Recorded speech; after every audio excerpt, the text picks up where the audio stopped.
We are in our series. We've been going through the Bible for about a year and a half now. If you've been with us, you know that we've been taking a journey through the Bible. A lot of history, a lot of, I know the nerds among us who want to kind of learn the stories. You've been a part of that journey. And then the lessons that we can learn. As Paul the Apostle said, these things are written as examples for us.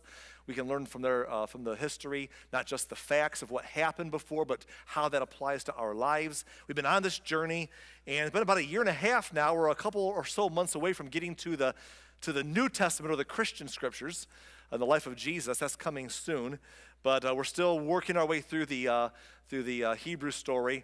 And we are in this section of the Bible where it's the history of the kings of Israel, and we're calling this little section, we're calling it Thrones, because it is covering the kingdom of Israel, specifically after the nation came together, and then they divided into two after Solomon died.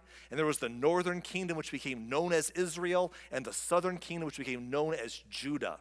And today we're going to see the end of the northern kingdom. We've seen the south has continuously had a descendant of King David sitting on their throne, minus 1 6-year interruption, but basically all descendants of King David. But the north has been assassinations, hostile takeovers, genocides. It's been crazy up north. And the northern kingdom is going to complete its journey and cease to exist. Their demise is today. We're going to see that story, and then we're going to pivot in the second half of the message to the southern kingdom to see a related story as they continue forward alone. And so let's jump into today's. We got a lot of ground to cover. Sometimes we just cover like one person's life or a portion of one person's life. We're going to look at a lot of things today. We got to move the ball forward, so buckle up and let's jump in. First of all, a few weeks ago when I was on vacation, Anthony spoke about a man named Jehu, who was a general in the north who overtook and overthrew the house of Ahab and took the throne. He was a mighty man. And once Jehu died, we kind of stopped there with the north for a little while. But once Jehu died, he had 4 generations of his children and his descendants sit on the throne after him, which is like the longest tenured king succession rate in the northern kingdom. They just didn't have anyone last that long before someone got killed. So anyhow, here are their names for those who care. The names of his sons were Jehoahaz, and then his grandson Jehoash, and then Jeroboam II, and Zechariah. And these were the family tree of Jehu once he took the throne. Now, real quickly, I want to point out Jeroboam II to you because we saw his name last week in the story of Jonah.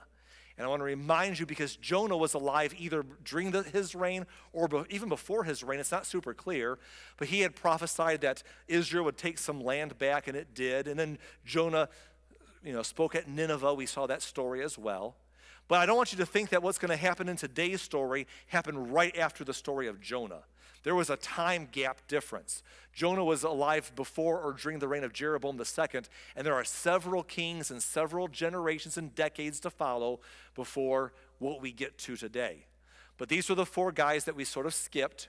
Zechariah, the great-great-grandson of Jehu, was the last of his family line before he's assassinated. And that brings us to our last 5 kings of the north before the end. And they are, starting with Shallum. Shallum, he assassinated Zechariah and became the king for 1 month.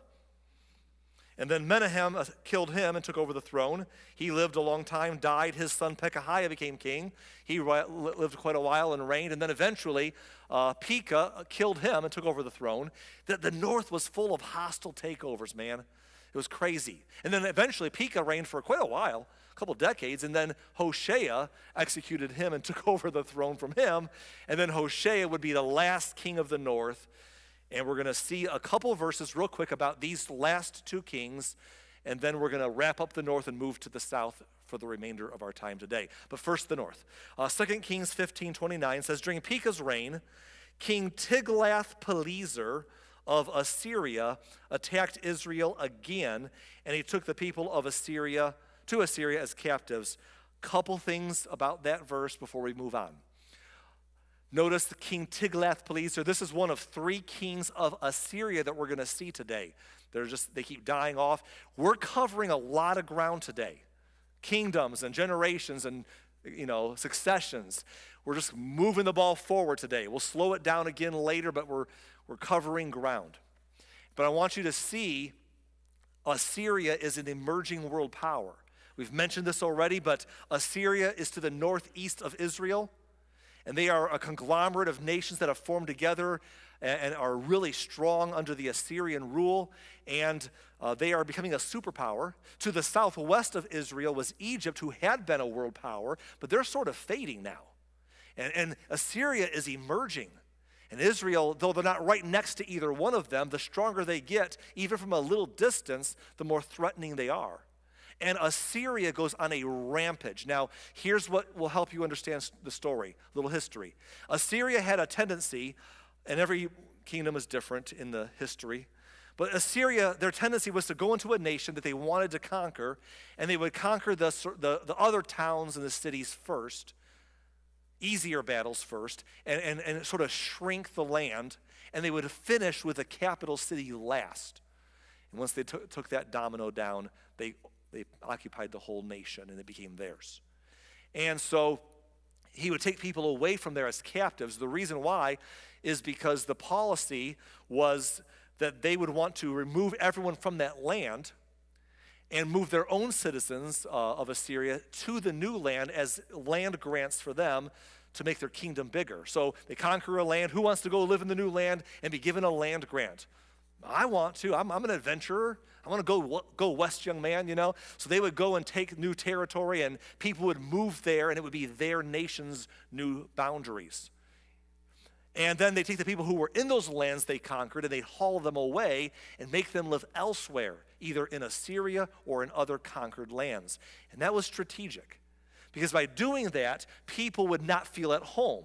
Conquered people would not feel like I can stand against Assyria because I'm not defending my own turf. Instead, I've been moved somewhere else, so even my existence is a reminder that Assyria controls my life. So they'd move people elsewhere and dislocate them and give their own people the land they conquered to expand their boundaries.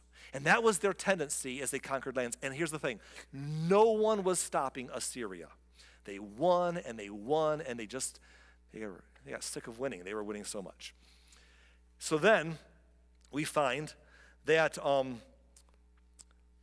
they're going at it. So anyhow, verse 30 says, Then Hoshea, son of Elah, conspired against Pekah, and he assassinated him. And he, Hoshea, became the last and the next king of Israel. He ruled in the 20th year of Jotham of Uzziah.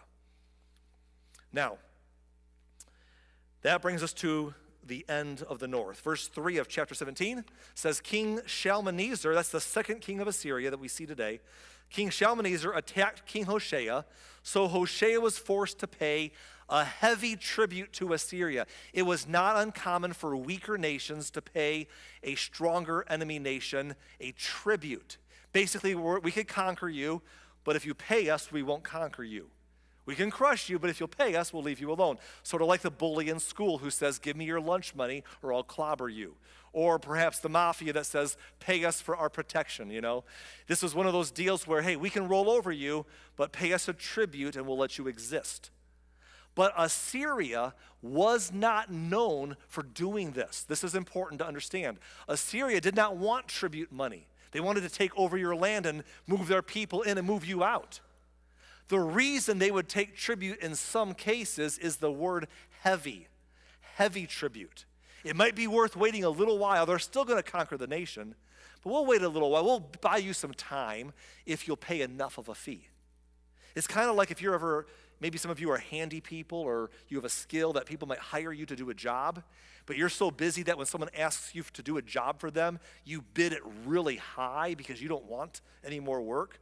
You're thinking, I'll bid it so high they'll say no to me. And if they do say yes to me, and they'll pay me that money, it's worth it, you know. It's kind of like that. Assyria's like, we want to conquer you, but if you'll pay a heavy tribute, we'll leave you alone for that for now. But once you deplete your finances by paying a heavy tribute, we'll roll over you later once you've weakened your own economy. So Israel agreed to pay this heavy tribute.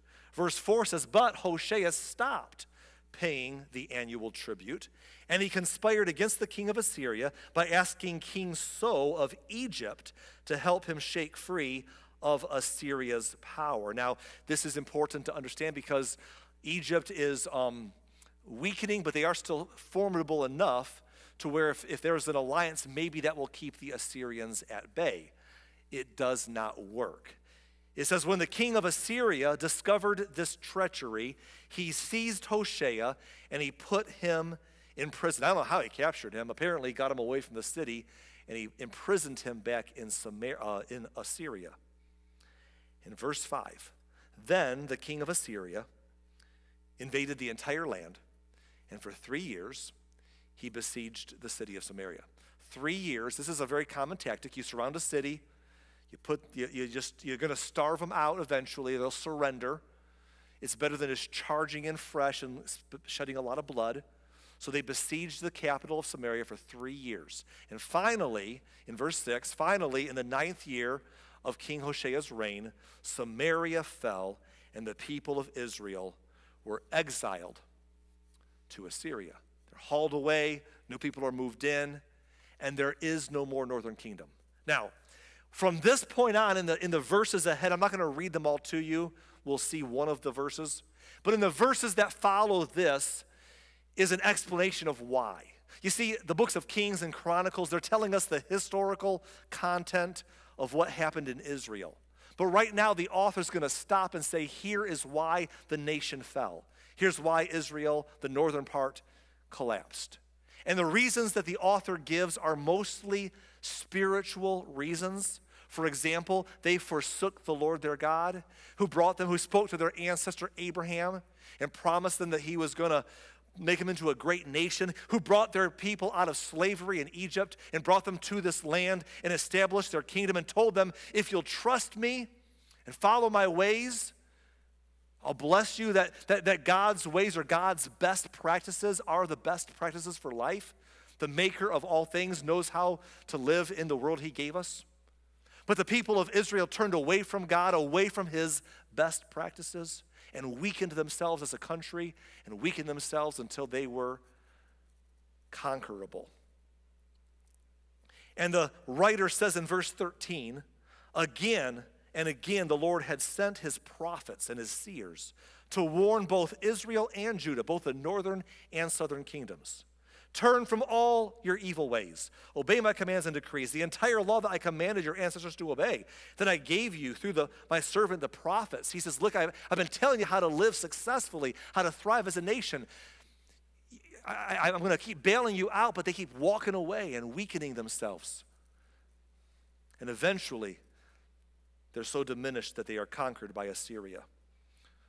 And that's the end of the north. So, if you're following our journey in this series, there is no more northern kingdom. There's only what is now going to be called the land of Samaria. And that's interesting because the land of Samaria is now full of people who are not from Israel, although a lot of the Jewish people who are hauled away in the centuries that follow trickle back to their own homeland. But the people who are there don't all leave, so they kind of commingle there. And then over the centuries that follow, they marry each other.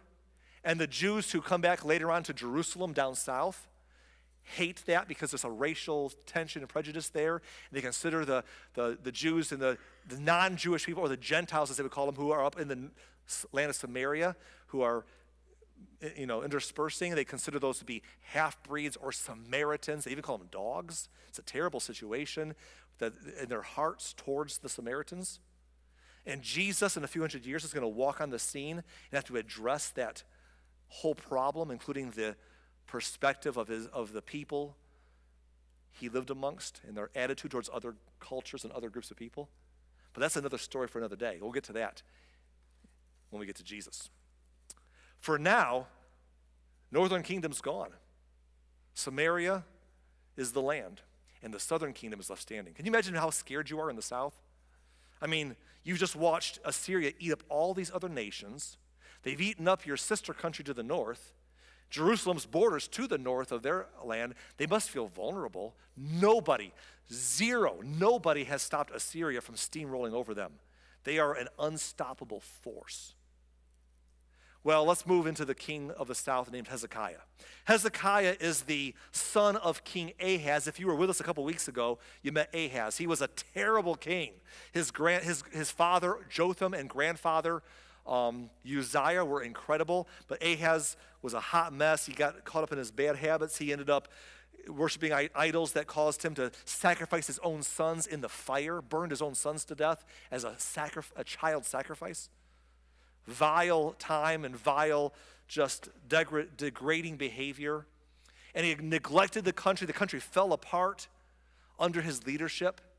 It weakened militarily, it weakened spirit. He even shut the doors of the temple, which no one had ever done. Since the temple was built by Solomon, and before that, when David moved the tabernacle into Jerusalem, that had always been a place of worship. But Ahaz not only neglected it himself, he shuttered the door so that no one else could use it. It was such a shocking and jarring moment for all of Israel to have their temple shut down by a king who hated their God.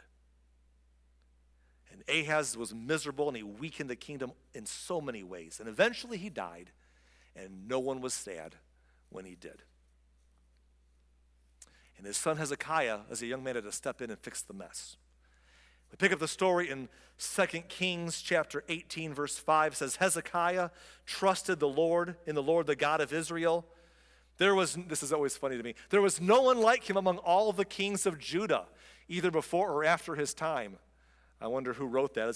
That was his idea, Hey, write this down about me. Tell him there was no king like me. I'm the best king ever. All the people say I'm the best king.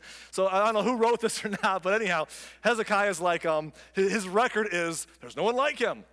Now, I don't know what that means. I don't think it means militarily, because his grandfather and great-grandfather were much stronger kings. But I think it's referring to his faith. He trusted in the Lord. In fact, let me just give you a little background about Hezekiah. He reopens the doors that his father had shut down to the temple. He rebuilt the temple furniture. It was never as elaborate or ornate as it used to be, but he made the temple functional and useful once again. And he did something very awesome. He went back and he revitalized the writings of King David, his great ancestor, and King Solomon. David had written songs called the Book of Psalms for us today. And they were out there, but Hezekiah found those psalms and he reintroduced them to the nation. He added more to them. He increased the collection. He even wrote some songs himself and added to it and made the music of David a revitalized part of Jerusalem's worship.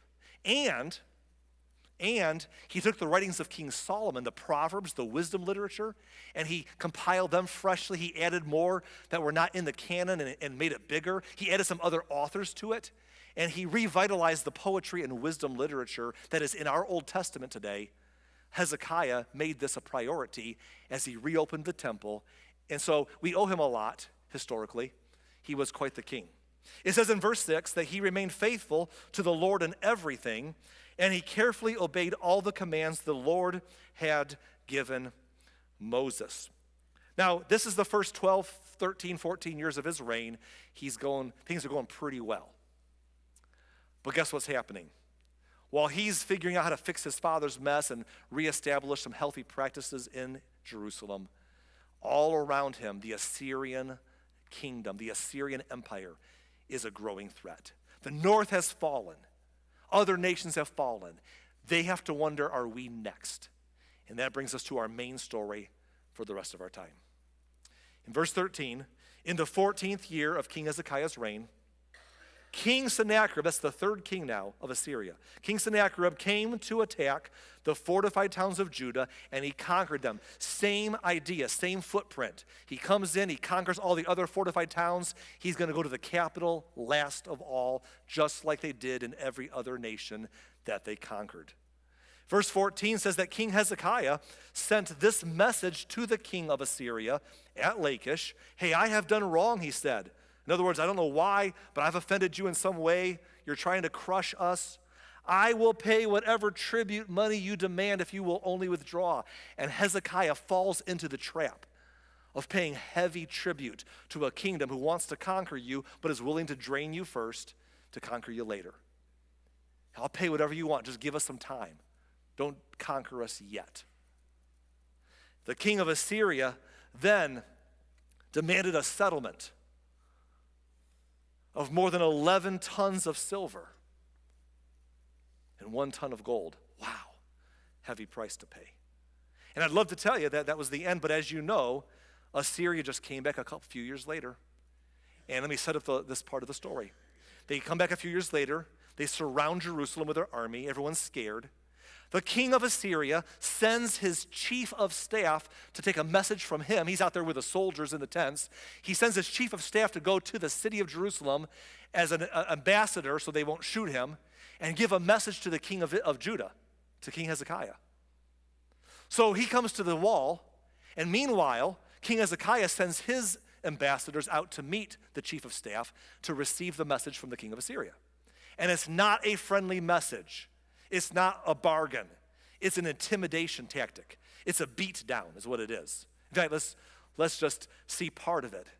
It says, then the Assyrian king's chief of staff told them to give this message to Hezekiah. This is what the great king of Assyria says.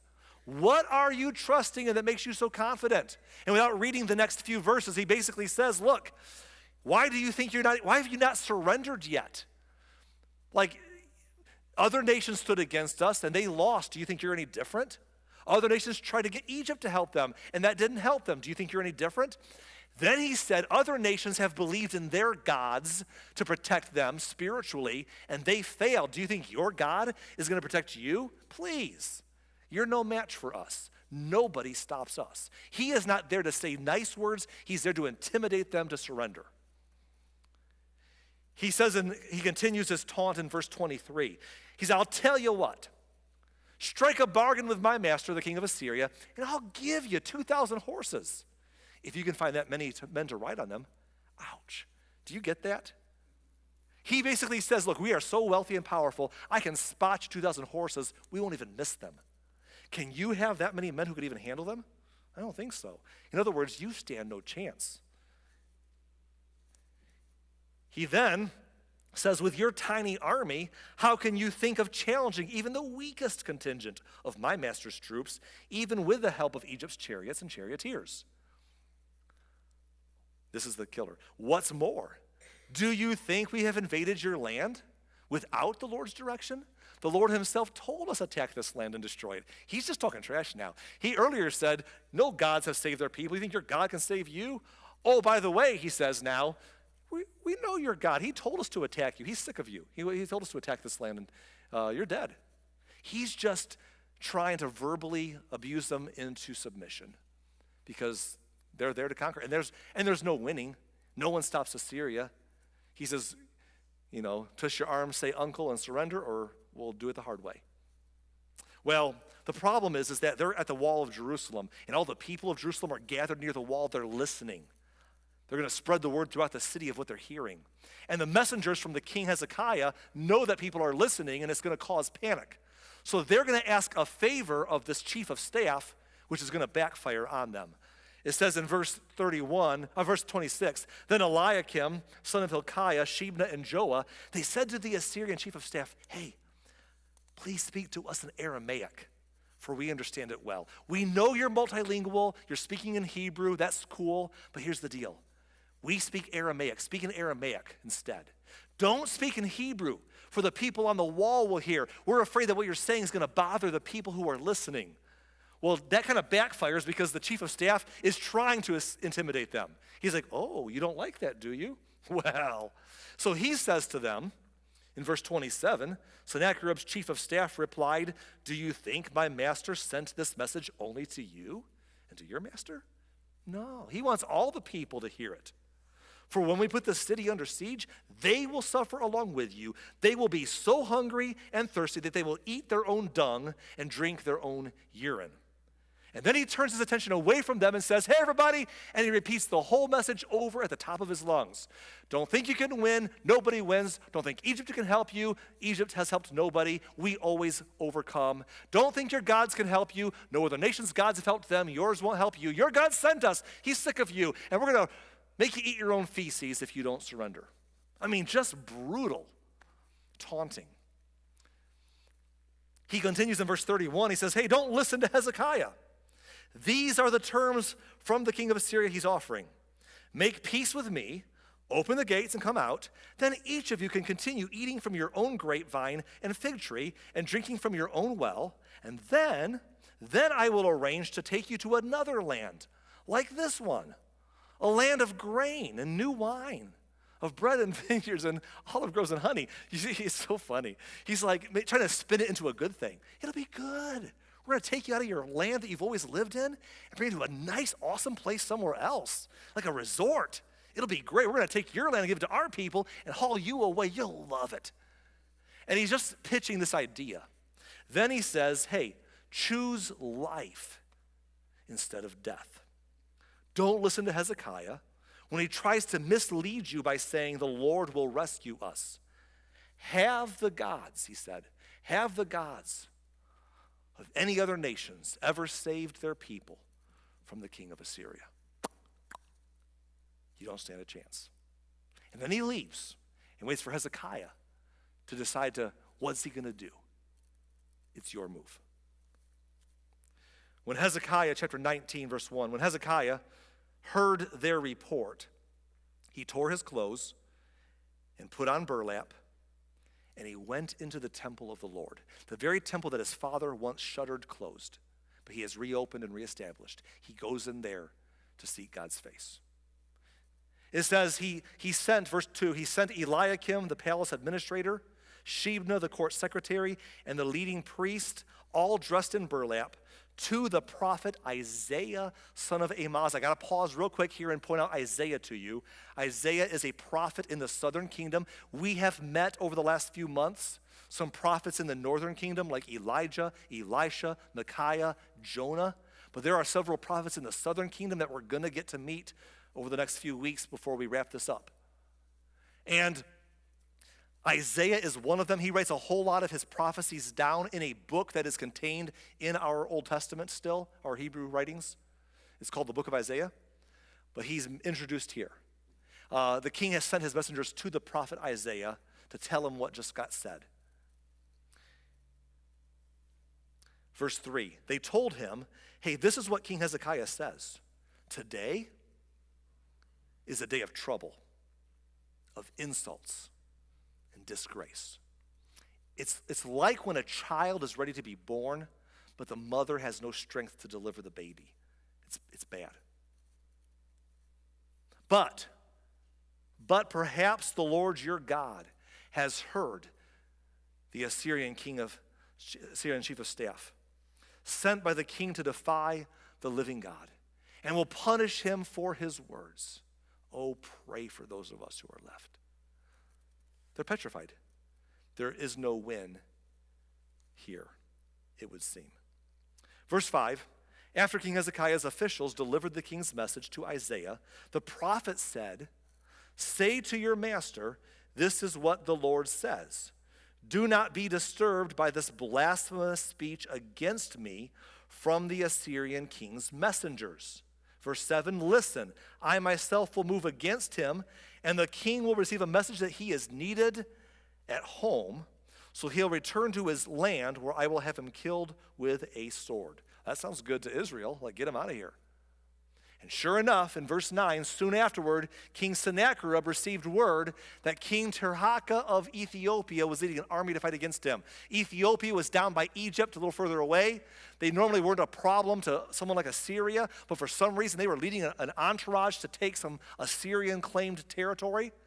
And Assyria thinks we can handle Ethiopia, but we don't need to be distracted by Jerusalem while we do it. So they pulled back to go face Ethiopia, set their tents up over there, and go to battle there first. But before they left a message with Jerusalem. It says, before leaving to meet the attack, the king of Assyria sent messengers back to Hezekiah in Jerusalem with this message. So he's going to leave to face this other threat, but he leaves a written message. Before his messenger said the message, now he wrote it out, or he texted it.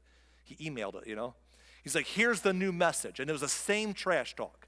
Don't think you can possibly beat us. Don't trust in your God. No other God has saved their people from them. You won't survive either. Don't we're gonna crush you. Your God told us to come here. Basically, just rubbing their face in it. And then basically he says, I'll be back. And he leaves. I will terminate you later. So he leaves them alone and goes his way. What does Hezekiah do? They're gone, not for long. The letter says they'll be back. What does Hezekiah do in the gap? Does he get the army together? Does he recruit some older people and younger people to make the army bigger? Does he train them harder? Does he find some more? Does he make some more weapons? Does he find some nations around them that they can hire to help them in the fight to come? What does Hezekiah do now with a threat set to return in such a desperate situation? Look at verse 14. After Hezekiah received the letter from the messengers and read it, he went up to the Lord's temple, the temple his father once shut down, but he has reopened and reestablished. And he went to the temple and he spread it out before the Lord. And Hezekiah prayed this prayer before the Lord. He got down in the temple, he spread out the letter and said, God, here's the threat. I'm going to talk to you. There are some who would say that's a waste of time. Perhaps you've ever been in a spot in your life where someone told you, what are you doing? I'm going to pray. Prayer? Has it come to that? Or they're like, get off your knees and fight like a man, And we got to do something here. I've heard that from a Christian before when I was a younger pastor. Just the dismissal. I mean, people of faith just dismiss. Oh, prayer? What? We've got to do something. That's what Hezekiah was doing. He's like, I know what you're saying, but there's a lot that needs to be done. But here's the thing. I'm going to come to God first. But Hezekiah, there's a battle coming. You got to get ready. He goes, I know. This is how I fight my battles. This is how I fight. I'm going to come to God and say, God, you're first and you're throughout. Because honestly, you can save us supernaturally, or you can give us the strength to save ourselves, or the wisdom to know what to do, or you can just tell us to accept your will and trust. But I need you. And Hezekiah spreads it out and he prays. And I won't read the whole prayer, but here's a little bit of it here. In verse 17, Hezekiah says, it is true, Lord. It is true that the kings of Assyria, they have destroyed all these nations. And they have thrown the gods of these nations into the fire, and they've burned them. But of course the Assyrians could destroy them. They were not gods at all, only idols of wood and stone shaped by human hands. Hezekiah says the politically incorrect call out of all the other religions out loud. He says, of course those nations' beliefs didn't help them. They made idols with their hands and worshiped things that they could create from nature or from their own handy, and they put superstitious powers and said, these are our gods. He says, of course those things couldn't save them. Of course people could burn up what someone else made with their hands. What a puny idea of God. But he says, then he says this. Now, O Lord our God, now Lord of all creation, now monotheistic creator of the universe, the God of all, who is powerful enough to make everything and personal enough to know us. Now, O Lord our God, rescue us from his power. Then all the kingdoms of the earth will know that you alone, O Lord our God. He puts his trust in the Lord. And while he does, it says in verse 20 that then Isaiah, the son of Amoz, the prophet, sent this message to Hezekiah. He says, hey, this is what the Lord, the God of Israel, says. I have heard your prayer about King Sennacherib of Assyria. And I'm not going to read it to you, but Isaiah goes into a long diatribe of eloquent speaking like a prophet would do. And I'm not throwing stones because I'm pretty long-winded and wordy myself. He just goes into a long words about how God's going to step in and save the day. And sure enough, he does. And I'll just read you the end of the story, and we'll be done reading verses for this morning. Here's how it ends. Verse 35. That night, just a little background here, Assyria has already left them and is going in tents to face the Ethiopian attack. They're away from Israel. That night, the angel of the Lord went out to the Assyrian camp and killed 185,000 Assyrian soldiers. Wow, that's quite an ordeal. When the surviving Assyrians woke up the next morning, they found corpses everywhere. How creepy would that be? You go to bed and you're like, man, we're the best. No one's going to stop us. Oh, we always win. And then some wake up and they're like, What happened? A bunch of their soldiers are dead. There's X-Files type stuff going on here, man. Like, what happened while we were asleep? They're all freaked out, you know. Good news, I'm alive. Bad news, we're small. It says, then King Sennacherib of Assyria, he broke camp, and he returned to his own land. He went home to his capital of Nineveh. We saw Nineveh last week. That was where Jonah, decades earlier, generations earlier, had gone to minister and help them through a time. But seasons have passed since then. The king of Assyria goes back to Nineveh, and he stayed there. Check out verse 37. This is our last verse. One day, while he was worshiping in the temple of his god Nisroch, his sons, Adramelech and Sharezer, killed him with their swords. Wow. Now, again, these kings were known to have lots of children.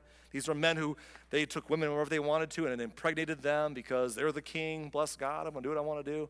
They had lots of kids, and 2 of his sons killed him. Now, I'm going to guess that this king was not going to win a Father of the Year award in the first place. He doesn't seem like a very nice guy.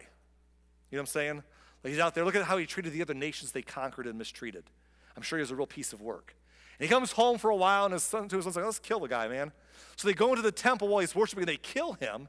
Then they escape to the land of Ararat, and another son, Esarhaddon, becomes the next king of Assyria.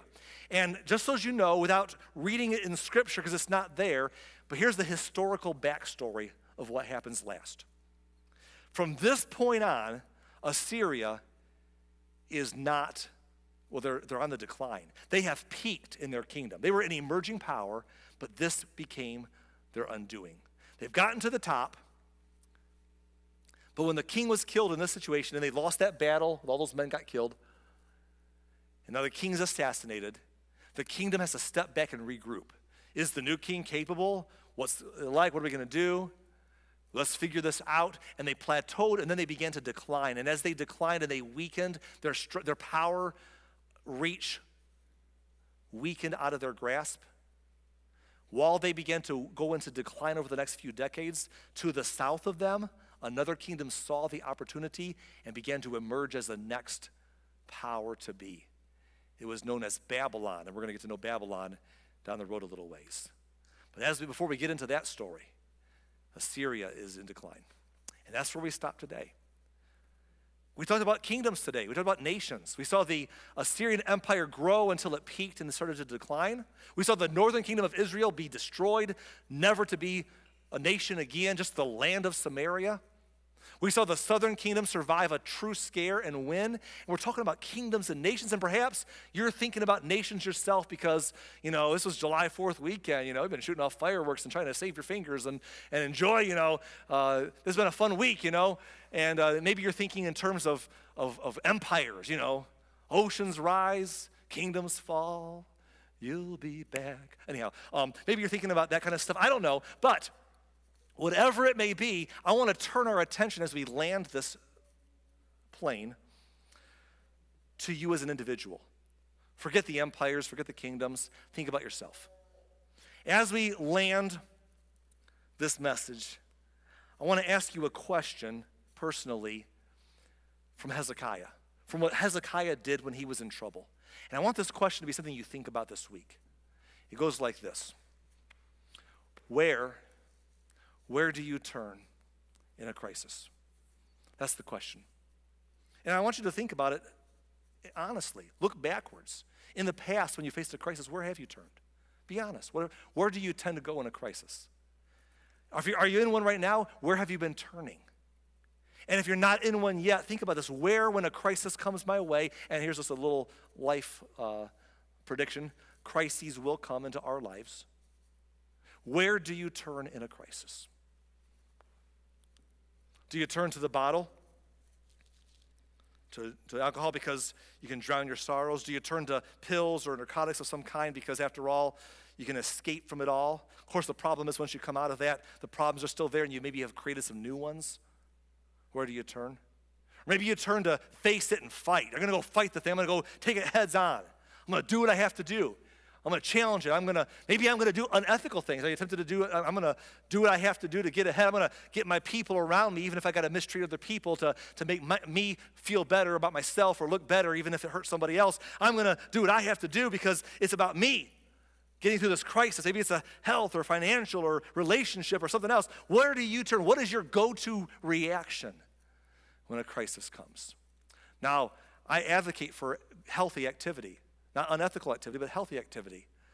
But here's the question. Where do you turn first? And where do you turn repeatedly? And where do you turn primarily? Hezekiah said, I turn to God. These are things that we can do, sure. But I'm going to come to God first. Where do you turn in a crisis? Say, God, I don't know how it's going to work out. You can fix it. Or you can show me how to do my part to fix it, or you can show me your will and teach me to trust you. Either way, this thing's bigger than me. And I turn to you. This is how I fight my battles. And Lord, I feel surrounded by what's going on in my life. I feel surrounded by what's happening. But God, I remember that story in the Bible about Elisha.